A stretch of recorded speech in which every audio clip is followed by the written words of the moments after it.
56 inch का सीना है और नाक रगड़ के जीना है। कांड हो रहा है कश्मीर में और दौरा हो रहा है बिहार में। कह रहे हैं कि उन्हें मिट्टी में मिलाने का समय आ गया। बिहार की धरती से आवाज निकली है मोदी जी इसी की। इसी को गिदड़ भभकी कहते हैं शास्त्रों में। मोदी का यही रहा है, बातें करोड़ों की, दुकान पकौड़ों की। अमेरिका ने तो पाकिस्तान में घुस के ओसामा बिन लादेन को मार दिया था। मोदी की है औकात। प्रधानमंत्री 18-18 घंटे काम करते हैं जैसा उनके चमचे बताते हैं हमें।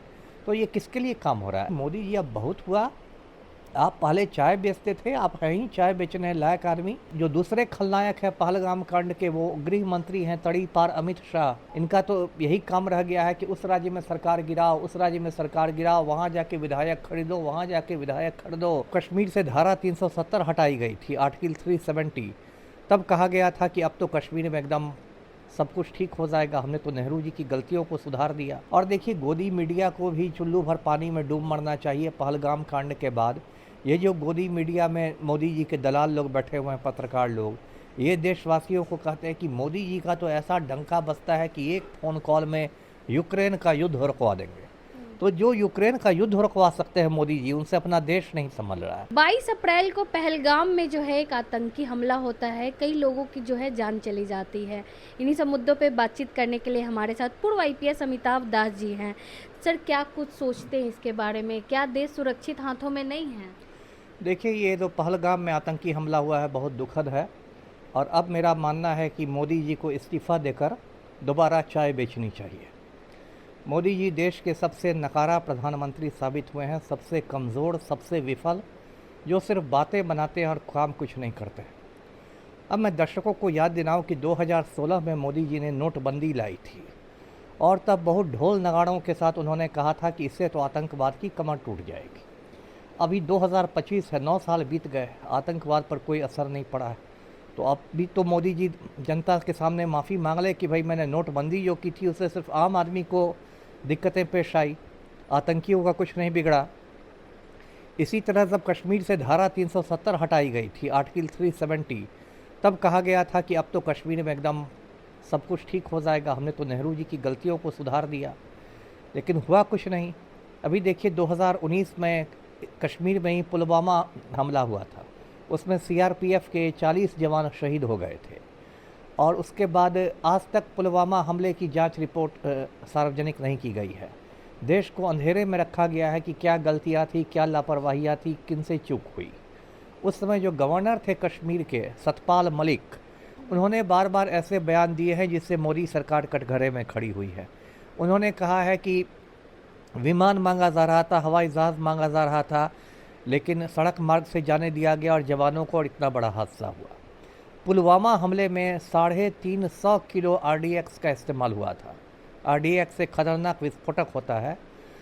अब बताइए, सरकार जवाब दे कि सरकार कहती है कि कश्मीर में इतनी अच्छी व्यवस्था है, सब कुछ चाक चौबंद है, तो ये 350 किलो विस्फोटक कहाँ से आ गया था, है ना? और उसके बाद देखिए, अब अभी ये पहलगाम की घटना हुई है। पहलगाम की बात आ रही है कि वहाँ हज़ारों मतलब पर्यटक थे, लेकिन सुरक्षाकर्मी नदारद थे। तो ये किसकी चूक है? ये खुफिया तंत्र की चूक है, ये सुरक्षा तंत्र की चूक है।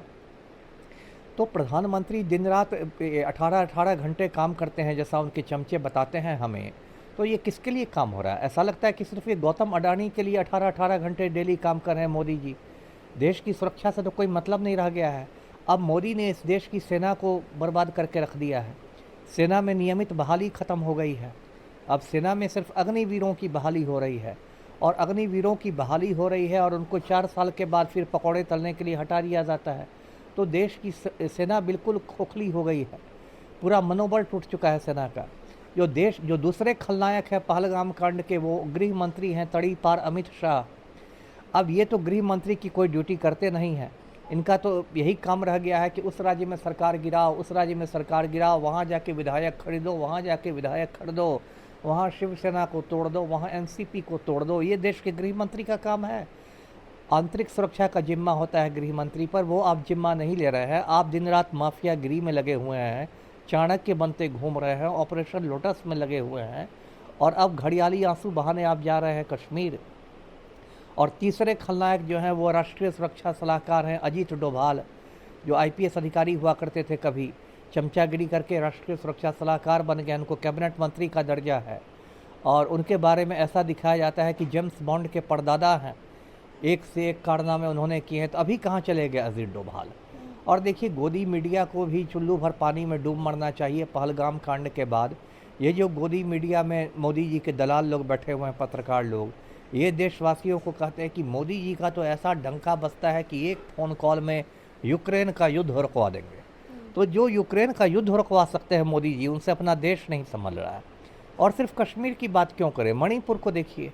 मणिपुर 2 बरस से जल रहा है, वहाँ गृह युद्ध जैसे हालात हैं, सैकड़ों लोग मारे जा चुके हैं, हज़ारों लोग बेघर हैं, विस्थापित हैं। और एक बार मोदी झांकने नहीं गए, अमित शाह झांकने नहीं गए मणिपुर। तो इसलिए मैंने कहा कि मोदी जी अब बहुत हुआ, आप पहले चाय बेचते थे, आप हैं ही चाय बेचने लायक आदमी। देश पर थोड़ा तरस खाइए, इस्तीफा सौंप दीजिए राष्ट्रपति महोदया को और दोबारा चाय बेचना शुरू कर दीजिए। ऐसे कैसे कह सकते हैं सर? लोग कहते हैं कि मोदी है तो मुमकिन है, मोदी की वजह से जो है देश सुरक्षित हाथों में हाँ, है। तो देख रहे हैं ना क्या सुरक्षित हालत में है ना। 18-18 घंटे तो डेली काम करते हैं मोदी जी गौतम अडानी का मुनाफा बढ़ाने के लिए। गौतम अडानी का प्रॉफिट कैसे बढ़े, क्योंकि मोदी जी तो एक पूंजीपति का, गौतम अडानी का दलाल बन के काम कर रहे हैं। 56 इंच का सीना है हाँ, तो सर। देख रहे हैं 56 इंच का सीना है और नाक रगड़ के जीना है ना। क्या इनकी हालत बना रखी है। चीन ने गलवान घाटी पर कब्जा किया हुआ है ना। और देखिए कितनी मतलब विडंबना है कि कांड हो रहा है कश्मीर में और दौरा हो रहा है बिहार में। कह रहे हैं कि उन्हें मिट्टी में मिलाने का समय आ गया, बिहार की धरती से आवाज निकली है मोदी जी की। इसी को गिदड़ भभकी कहते हैं शास्त्रों में इसे बंदर घुड़की कहा गया है। पूरी दुनिया हंस रही है। कश्मीर एक बार झांकने नहीं गए मोदी जी डर के मारे, और यहाँ मधुबनी में आके दहाड़ रहे हैं और बात मना रहे हैं। मिट्टी में मिलाने की बात। हाँ, मिट्टी में मिलाने की बात। देखिए, ये खाली मोदी का यही रहा है, बातें करोड़ों की, दुकान पकौड़ों की। बातें करते हैं बड़ी बड़ी, काम कुछ नहीं। आज सुबह से, मैं खुद मिथिला का रहने वाला हूँ, सुबह से मुझे लोग बता रहे हैं कि जो मिथिला कोसी के क्षेत्र में जो BDO साहब लोग हैं, ब्लॉक लेवल के लोग, वो गाड़ियों में भर भर के लोगों को ज़बरदस्ती मोदी की सभा में भेज रहे हैं। लोग जाना नहीं चाह रहे। एक तो लोग समझ गए, पब्लिक समझ गए कि मोदी झूठ बोलने वाला मशीन है, किसी कुछ दिन रात झूठ बोलता है। उस पर से इतनी गर्मी, कोई जाना नहीं चाहता था। तो बिहार सरकार ने BDO लोगों को सुपारी दी कि भाई प्रधानमंत्री की सभा में कुर्सियां खाली नहीं रहनी चाहिए।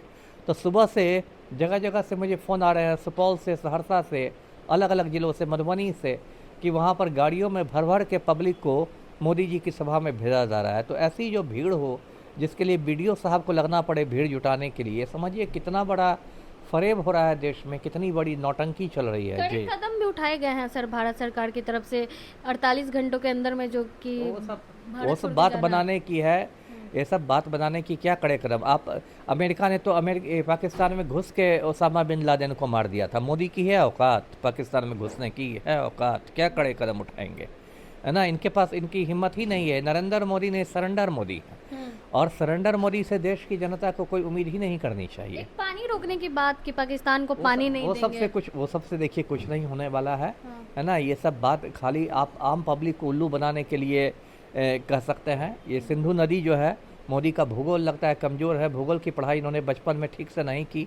ये सिंधु नदी चीन से बहकर आती है और भारत होकर पाकिस्तान में पहुंचती है, तिब्बत से होकर तिब्बत में निकलती है। तो यदि पाकिस्तान का मित्र है चीन चाहे तो वो फिर सिंधु का पानी भारत में आना बंद कर दे, तब क्या करेंगे मोदी जी। तो ये सब मोदी को बचकानी काम नहीं करनी चाहिए। अपनी जो इनकी विफलता है, अपना जो आपका नकारापन है, आप उससे देश का ध्यान हटाना चाह रहे हैं। इस हमले की जिम्मेवारी लेनी चाहिए, एकदम लेनी चाहिए, और इस्तीफा देके घर बैठना चाहिए मोदी को। जी चलिए, बहुत बहुत धन्यवाद। हमारे साथ बातचीत करने के लिए पूर्व IPS अमिताभ दास जी थे। आपने सुना इन्होंने क्या कुछ कहा, बाकी आप क्या कुछ सोचते हैं इस मामले को लेकर अपनी राय कमेंट बॉक्स में ज़रूर दें। धन्यवाद।